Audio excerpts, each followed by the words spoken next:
June 20 నుంచి Bharat England మధ్య 5 మ్యాచ్ల టెస్ట్ సిరీస్ ప్రారంభం కానుంది. ఈ పర్యటన కోసం ఇరు జట్లు ఇప్పటికే తమ స్క్వాడ్ను ప్రకటించాయి.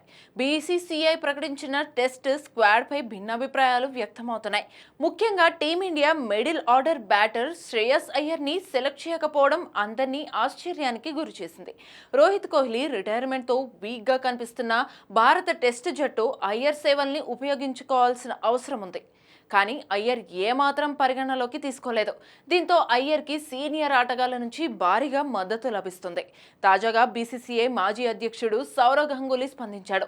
అయ్యర్ విషయంలో సెలెక్టర్లపై ఫైర్ అయ్యాడు.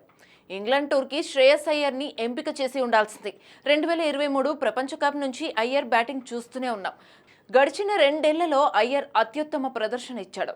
తాజాగా ముగిసిన ఐపీఎల్లో పంజాబ్ కింగ్స్ని ఫైనల్కి చేర్చాడు. శ్రేయస్ అయ్యర్ లాంటి బలమైన బ్యాటర్ జట్టు బయట ఉండాల్సిన ఆటగాడు కాదు. ఒత్తిడిలో కూడా బౌలర్లను ఎదుర్కోగలడు. ఇటీవల కాలంలో అయ్యర్ షార్ట్ బంతులను కూడా ఆడుతున్నాడు. అయ్యర్ని జట్టులోకి తీసుకోకపోవడం నిజంగా ఆశ్చర్యమేస్తుంది అంటూ గంగూలీ బీసీసీఐ నిర్ణయాన్ని తప్పుపట్టాడు. కాగా శ్రేయస్ అయ్యర్ 2024లో ఇంగ్లాండ్ జట్టుతో తన చివరి టెస్ట్ ఆడాడు.